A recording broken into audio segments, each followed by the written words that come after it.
C'est sûr que vous avez reconnu l'émission, c'est votre émission préférée, Afrique et développement, regard sur le continent. Aujourd'hui, nous allons discuter d'une chanson chantée par un Ivoirien. Et nous allons relever les thèmes sur lesquels nous allons discuter. Et avant d'en arriver là, je voudrais d'abord vous remercier d'être très nombreux devant vos écrans. Nous avons un invité de marque aujourd'hui. L'invité s'appelle Alassane Savadogo. Alassane Savadogo, c'est un citoyen burkinabé qui vit aux États-Unis, mais il est un analyste politique. Et c'est avec lui que nous allons mener cette émission. Les objectifs de l'émission, c'est d'analyser et de critiquer les modèles de développement pratiqués en Afrique pour que, enfin, nous puissions émettre nos suggestions pour que l'Afrique se prenne en charge, pour que l'Afrique se donne des solutions qui sont locales et qui sont pratiques.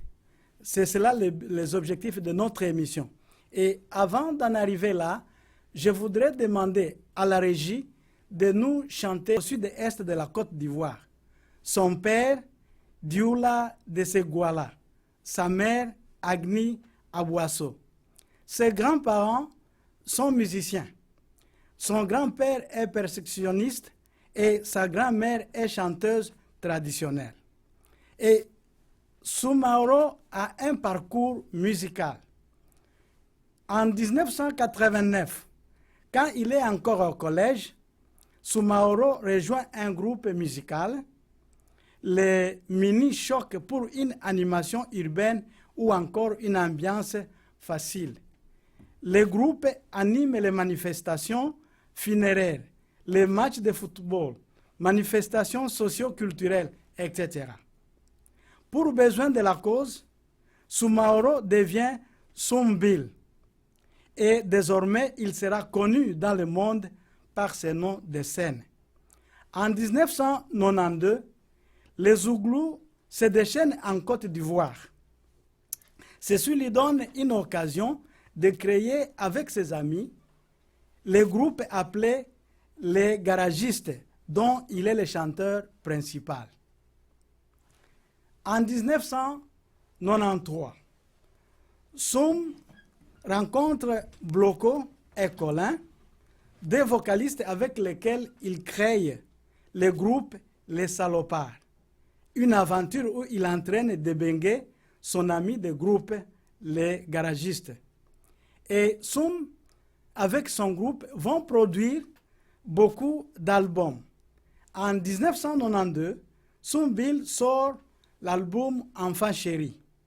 En 1995, il sort l'album Bouche Bée,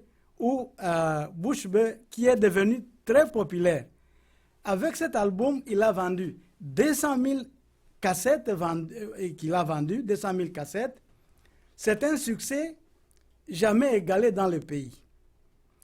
Et avec cette production, il participe au festival panafricain de musique appelé FESPAM à Brazzaville, capitale de la République du Congo. Et Soum continue avec sa carrière. En 1997, c'est le tour de l'album Génération Sacrifiée. En 1999, il sort l'album Pays perdu. Malheureusement, le groupe Les Salopards va se disloquer pour des raisons de gestion. Alors que Soumbil, Bloco, chacun décide de faire carrière solo, tandis que Colin et Debengue partent pour l'Europe pour faire des affaires. En 2000, Soumbil fait sortir son premier album solo, Zambakro, vendu à 80 000 exemplaires et lui vaut une tournée de 8 mois dans les pays européens. En 2002, il sort le deuxième album solo, Terre des Hommes, qui lui vaut le titre des meilleurs artistes de la Côte d'Ivoire et de l'Afrique de l'Ouest. En 2005, c'est la guerre qui déchire la Côte d'Ivoire. Soumbil en profite pour faire une tournée à travers le monde. Quand il y rentre dans son pays, il s'est produit à Bouaké le 31 décembre 2005, une zone réputée rebelle. L'album qu'il fait sortir, c'est Que la lumière soit. Soumbil chante dans plusieurs langues et il a aussi plusieurs thèmes. Soumbil chante en français et dans sa langue maternelle pour faire passer le message. Au menu de ces thèmes, il y a les Zouglous, il y a la politique, il y a la religion, les inégalités sociales, la pauvreté, les guerres SMF. Soumbil dénonce en fait les attitudes malsaines des politiciens de son pays. Enfin, il dénonce les maux de la société ivoirienne en proposant à chacun de s'investir pour que la vie devienne meilleure et que le pays se développe dans les bonnes conditions. Et Soumbil a des racines de son inspiration.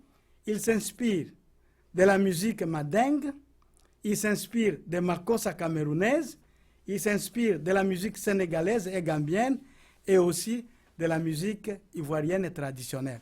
Voilà l'homme à qui nous avons affaire ce soir, Soumbil. Vous l'avez suivi, vous avez compris et vous avez suivi même la chanson. Et quels sont les thèmes que vous avez relevés dans cette chanson? Oh, merci Kisongo. Enfin, les thèmes principaux, il a évoqué la misère. Bon, il a évoqué le problème de la corruption en quelque sorte, les rapports entre l'homme, où il disait que l'homme, Dieu a créé l'homme à son image et l'homme a fait de l'homme un esclave. Bon, ça c'est rapport homme-homme.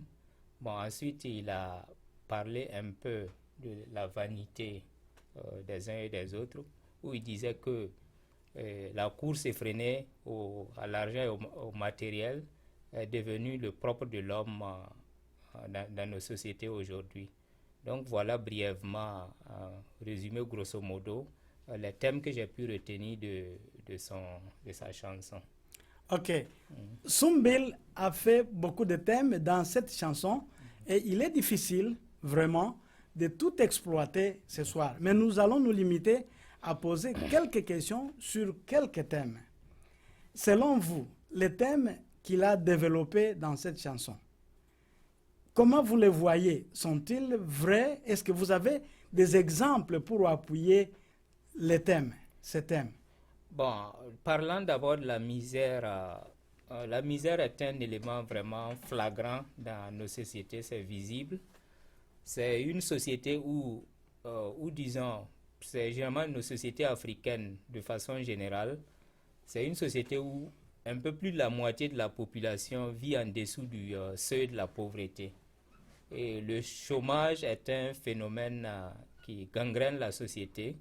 On parle de près de 30% de jeunes qui sont en chômage. Et même ceux qui travaillent, bon, vu le niveau de leur revenu, ils n'arrivent même pas à assumer correctement les besoins primaires. Donc ça, c'est des éléments de fait que Soumbil a relaté. Bon, concernant la course effrénée à l'argent, au matériel, bon, la corruption a un niveau vraiment très développé dans nos pays. Et c'est ce qui fait que c'est notre cupidité, notre volonté d'amasser l'argent, de mener la vie même au-delà du standard. C'est ce qui fait que quand il y a occasion, on est prêt à tout pour s'enrichir. Deuxièmement, bon, il parle de la vanité. Vanité, ça aussi, ça contribue à cette corruption, cette mafia économique dont on parle. Bon, l'Africain, de façon générale, il veut c'est le prestige, l'honneur, il recherche. Bon, pour eux, c'est des éléments de succès dans la vie. Donc, l'humilité, on peut dire que de façon générale, l'humilité a foutu du camp dans nos sociétés. Donc, c'est comme ça que je perçois le message que Soumbil a voulu faire passer dans son... dans sa chanson. Oui, vous avez parlé de la misère. Oui. Et ce n'est pas seulement en Côte d'Ivoire Oui. qu'on peut trouver cette misère. Elle est un peu partout en Afrique. N'importe quel pays, vous allez trouver que la misère est présente. Alors, j'ai quelques questions à vous poser. Non seulement sur la misère, mais aussi, vous avez parlé de la corruption. Oui. Bon, qu'est-ce que nous pouvons faire, par exemple, pour endiguer la misère? Pour endiguer la misère, qu'est-ce que nous pouvons faire en tant qu'Africains? Oui, bon, il y a plusieurs éléments, il y a plusieurs pistes de solutions qu'il faut explorer, parmi lesquelles le partage, un partage égal des ressources. Parce qu'on a tendance à voir que dans nos sociétés, il y a des gens, bon, les gens sont plus ou moins égocentriques, ils veulent tout pour eux seuls, accumuler les richesses. Bon, pour qu'on dise, voilà, bon, un tel, pour qu'on parle en fait d'eux, de leur richesse, pour eux, c'est des éléments de succès. Bon, pour ce qui est de la corruption, bon, il faut aussi endiguer la corruption. La corruption ne peut être endiguée que quand il y a des institutions fortes, des institutions judiciaires qui répriment ce fléau-là. Il faut que vraiment les institutions judiciaires travaillent de façon à limiter les méfaits de la corruption. Il faut que vraiment ça soit répressif. Il faut qu'il y ait des mesures répressives de la part de la justice et qu'elles soient indépendantes de l'exécutif pour que, bon, quand il y a un problème judiciaire, il ne faut pas qu'il y ait un coup de fil venant de l'exécutif pour essayer d'influencer le cours du processus. Tout ça, ça peut quand même réduire la corruption. À la lumière de ce que vous venez de dire, c'est comme si l'Afrique a choisi de danser sur un autre rythme. Beaucoup de pays sont corrompus, beaucoup de leaders sont corrompus. Et moi, je me pose la question, est-ce que, parce que nous avons choisi ça comme mode de vie, est-ce qu'il y a moyen vraiment de se développer dans la corruption? Y a-t-il moyen de se développer dans la corruption? La corruption est un frein au développement parce que la corruption touche à tous les secteurs de développement. Bon, un exemple banal, si en fait on vote un budget qui est destiné à financer certains projets de développement bénéfiques au plus grand nombre de la population, si en fait ceux qui sont chargés de la mise en exécution de ce projet se donnent les moyens soit de surfacturer ou bien détourner une plus grande partie de l'argent destiné à ce projet et faire un travail au rabais, bon, il va sans dire que les répercussions au niveau de la population seront moindres. Donc ça ne va pas affecter, ça ne va pas avoir un effet positif, un effet qui puisse changer le bien-être de la population. Donc, bon, la corruption, enfin, tant qu'il y a la corruption, la corruption est partout, mais quand ça atteint le seuil de l'intolérable, je vais dire, il va sans dire que le développement, ça va mettre un frein au développement. Donc la corruption est à vraiment être ramenée à son plus bas niveau. C'est ce qu'on souhaite pour nos pays. Pour la cause de ceux-là qui nous suivent, qu'est-ce que vous entendez par le développement? Parce que le mot est fréquent, il est partout, sur toutes les lèvres. On parle de développement. Je voudrais comprendre comment vous entendez le développement. Bon, le développement, c'est un processus de recherche de bien-être, de progrès. Et le développement s'applique à plusieurs domaines. Domaine politique, domaine économique, domaine social.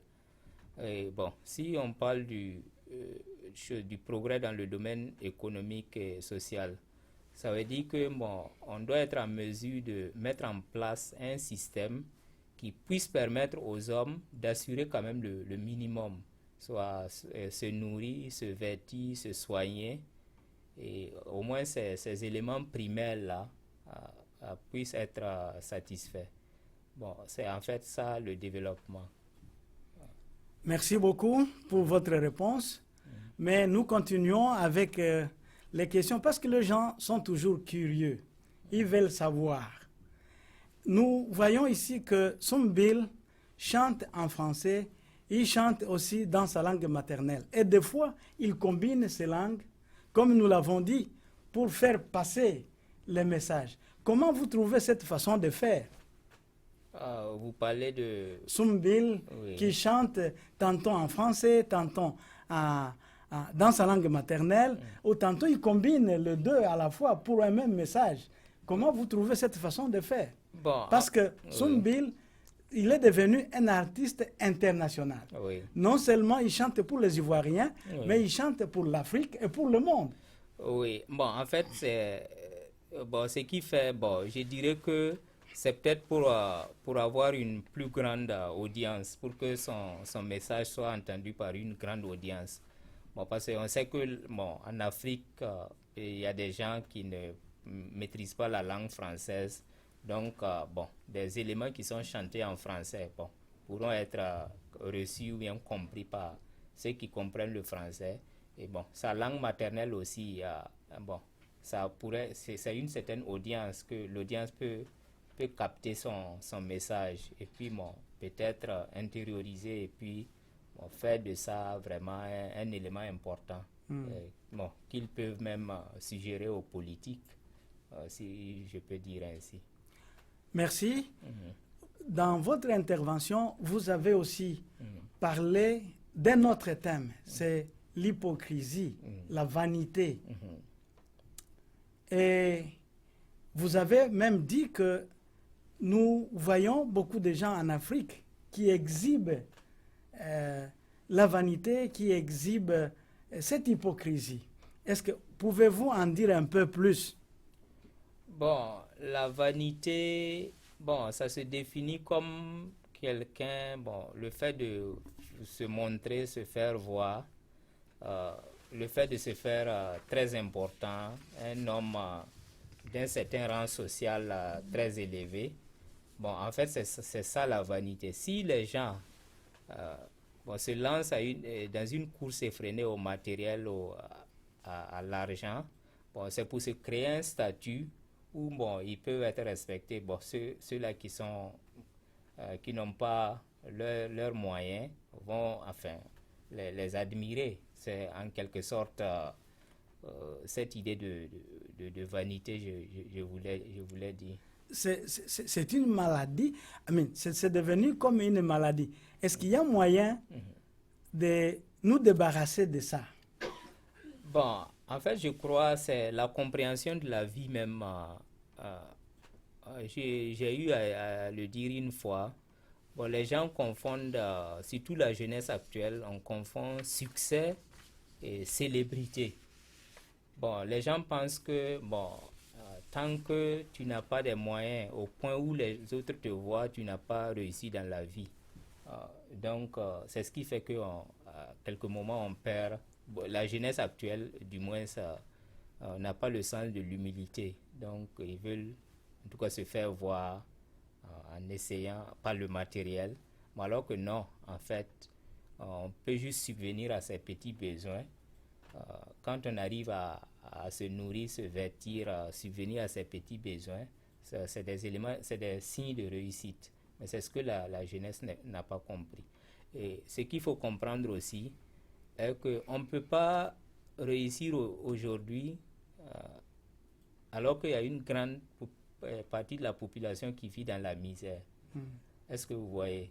Bon, donc nos leaders politiques, ce qu'ils peuvent faire, même en tout cas, ce qu'ils peuvent faire, c'est de mettre le minimum de moyens en place pour que la jeunesse puisse subvenir à ses besoins. Au lieu de chercher à accumuler les richesses et au détriment de la plus grande majorité de la population, en fait, on se crée des problèmes parce que quand la misère atteint un certain seuil, ça crée des révoltes et vous-même qui avez volé l'argent, vous n'êtes pas en paix même pour faire usage de votre argent. C'est ce qui, quand il y a révolte, il y a une crise dans un pays, bon, tout le monde cherche à quitter. Donc, je ne vois pas comment se passer de l'humilité, la simplicité peut être un élément de réussite. Il faut que les gens intègrent ça dans leur comportement. Donc, le matériel ne fait pas tout le bonheur. Et à vous entendre, il faut une certaine éducation, surtout à la jeunesse. Ils doivent apprendre à être humbles. L'humilité, c'est un élément très important dans les comportements des individus si nous voulons aussi avancer, faire un peu de progrès. Au lieu de rester tout simplement à nous pavaner, à montrer des choses, à faire de l'hypocrisie, à piller le pays pour se faire valoir, n'est-ce pas? Alors, une éducation est nécessaire. Merci beaucoup pour la réponse. Merci beaucoup pour cette réponse. Et je crois que les jeunes qui nous suivent, ils en profitent. Ils peuvent apprendre par eux-mêmes à commencer à être humbles. Pour ceux-là qui ont déjà beaucoup voyagé, ils peuvent témoigner qu'il y a des gens humbles à travers le monde. Les gens qui sont riches, qui possèdent beaucoup de biens matériels, mais quand vous vous présentez devant eux, vous ne sentez pas cela. Ils sont très humbles. Et il faut que quelqu'un vous dise que non, ce monsieur, il est riche, ce monsieur, il a beaucoup de biens, pour que vous connaissiez cela. Et ça, c'est une qualité qui nous manque, nous, la plupart des Africains. Nous voulons, même si vous n'avez pas beaucoup de choses, vous voulez déjà vous pavaner, vous voulez vous faire connaître, savoir, et tout ça. Et même s'il faut forcer pour se faire voir, bon, nous sommes prêts à le faire. C'est vraiment des obstacles. Même s'il faut tuer pour ça. Je me souviens de Sombil qui disait « Qui est ce président qui veut faire couler mon sang ?» dans un autre album, Zambakro. Il a dit cela. Donc, les gens, pour avoir des biens, ils ne veulent pas user de l'humilité, mais ils veulent même forcer. Même s'il faut tuer, il faut tuer pour accumuler des biens. Tout à fait. Et il y a une course effrénée à la recherche de l'argent.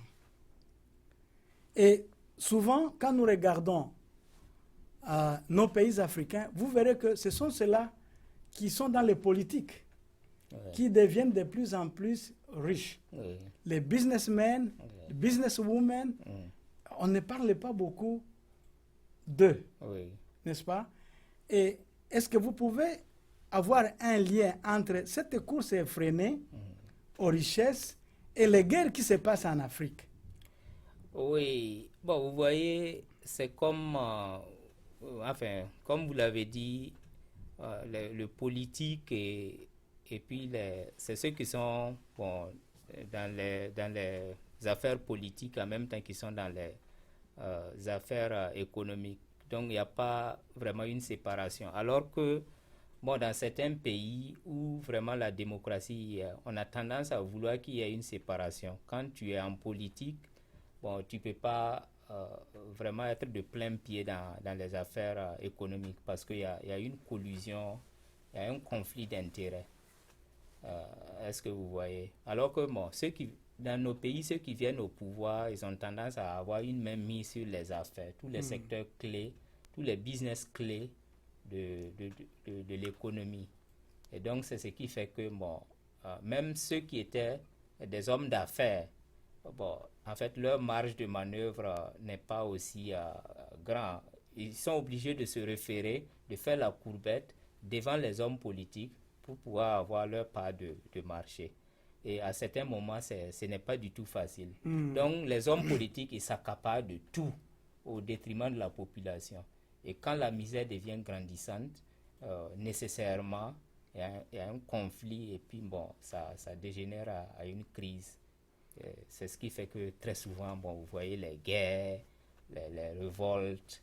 Et, bon, il faut voir dans nos pays, le Burkina Faso, après 27 ans, un régime, les affaires économiques étaient devenues l'affaire de la famille présidentielle. C'est dommage. Ouais, donc, bon, c'est ce qui a entraîné en grande partie la révolte. Et c'est courant dans beaucoup de pays africains. Ouais. Alassane, vous êtes un analyste politique. Peut-être un jour, vous aurez la chance aussi de faire la politique d'une façon très pratique. Alors, ma question est celle-ci. Si la chance vous souriez d'être conseiller d'un président africain, et spécialement de votre pays, le Burkina. Mhm. Quel conseil peux-tu donner au président? Parce qu'en en rapport avec les business, en rapport avec ce que vous venez de dire. Oui. Bon, en fait, quand il s'agit des affaires, bon, je dirais que les hommes politiques enfin, quand on est au pouvoir, certes, on a des avantages, mais il faut quand même penser à l'avantage des autres parce on peut pas évoluer seul. Mhm. On ne peut pas évoluer seul. On ne peut pas vouloir tout pour lui seul au détriment d'une grande majorité. Donc, je dirais que, bon, de faire de telle sorte que, au niveau des affaires, les contrats d'État, les marchés, bon, que ce ne soit pas dans les mains, c'est pas chaque fois la même entreprise qui rafle les marchés. Mhm. Bon, on doit pouvoir permettre à d'autres voilà, si un tel a eu le marché cette fois-ci, bon, il faut que l'autre ait, bon, la prochaine fois, et ainsi de suite, quoi. On essaie quand même de faire une balance. Là, bon, on ne peut pas sentir. Bon, on sait qu'en Afrique, la politique, c'est le clientélisme. Tu soutiens quelqu'un, il vient au pouvoir. Bon, surtout s'il a déployé de gros moyens, il veut tout pour lui seul. Mais au départ, il faut être un peu clair avec les gens. Donc, quand on vient, c'est un truc commun. Bon, certes, vous avez contribué, vous avez des avantages, mais bon, tout peut pas vous revenir à vous seul. Bon, si ça se passe ainsi, bon, ça peut créer des frustrations, des révoltes. Donc, au niveau des affaires, bon, je dirais que bon, il faut qu'on donne quand même la chance à certaines personnes d'avoir leur part. Bon, ça, c'est dans le domaine économique, ça, en tout cas, c'est le conseil que je pourrais aviser. Et deuxièmement, au niveau de la justice, il faut que vraiment la justice fasse son travail. Il ne faut pas qu'il y ait des crimes qui soient protégés. Ça crée des frustrations. Peut-être la dernière question. Vous avez parlé d'une balance dans les affaires. Oui. C'est que moi je dirais une inclusion. Oui. Et moi, je me pose la question, pensez-vous que nos populations sont préparées pour faire ces affaires? Euh, vous dites On a parlé de l'économie. Il ne faut oui. pas que l'État rafle Oui. hein, Oui. toutes les entreprises. Il faut donner aussi la chance aux autres de Oui. progresser. Non, je veux dire que bon, les hommes d'affaires qui sont affiliés aux hommes politiques, Mhm. bon, qui disent qu'ils ont aidé tel homme à accéder au pouvoir, bon, il ne faut pas ils veuillent tout pour eux seuls. Bon, il faut quand même qu'on essaie de donner la chance à une grande majorité, bon, par-ci, par-là. Là, ça peut quand même abaisser les tensions, comme on le dit, quoi. Bon, c'est ce que je voulais mentionner. Merci beaucoup. Notre temps touche à sa fin, mais je voudrais vous passer le micro pour dire un mot de la fin. Qu'est-ce que vous pouvez dire à nos téléspectateurs qui nous regardent en ce moment dans cette émission? Bon, je voulais tout simplement dire que le développement, c'est seulement des mots ça revient très souvent dans les discours de nos dirigeants politiques. Bon, il va falloir qu'on essaie de trouver un modèle qui tient compte des réalités de notre pays. Et chaque individu, qu'il soit intellectuel, paysan, de la diaspora, il faut vraiment qu'on réfléchisse à vraiment un modèle de développement qui puisse créer des richesses et le bien-être social dans nos pays. Il faut vraiment qu'on réfléchisse beaucoup à ça au lieu d'importer des modèles ou du moins de donner nos programmes économiques aux institutions comme la Banque mondiale, le FMI qui viennent faire le travail sans connaître même au préalable les réalités du milieu. Bon, ça c'est vraiment un handicap, quoi. Il faut vraiment qu'on réfléchisse à des modèles très appropriés, locaux, qui tiennent compte des réalités de nos milieux. Bon, c'est ce que vraiment il faut que la diaspora, les Africains, la jeunesse y pensent, quoi. Bon, sinon, on va passer tout notre temps à naviguer à vue sans atteindre vraiment notre but. C'est ce que j'ai à dire. Merci beaucoup pour toutes ces réponses. Et je crois que nous aurons la chance encore une fois de plus de parler de ces choses, du développement en Afrique et comment ça s'est fait. Nous disons grand merci pour votre participation à cette émission. Grand merci aussi à nos téléspectateurs et nous allons nous rencontrer à la prochaine émission. Au revoir. Au revoir, Alassane. Merci. Nouveau à Minneapolis, Tempo Afrique Travel. Vous voulez voyager? Achetez vos billets d'avion à l'agence de voyage Tempo Afrique Travel. Téléphone 612 729 01 76. Avec l'agence de voyage Tempo Afrique Travel, pas de problème de connexion, pas de problème de transfert de vol. Avec l'agence de voyage Tempo Afrique Travel, c'est le voyage en toute tranquillité, en toute beauté, de votre maison jusqu'à votre destination. Votre satisfaction est notre plaisir.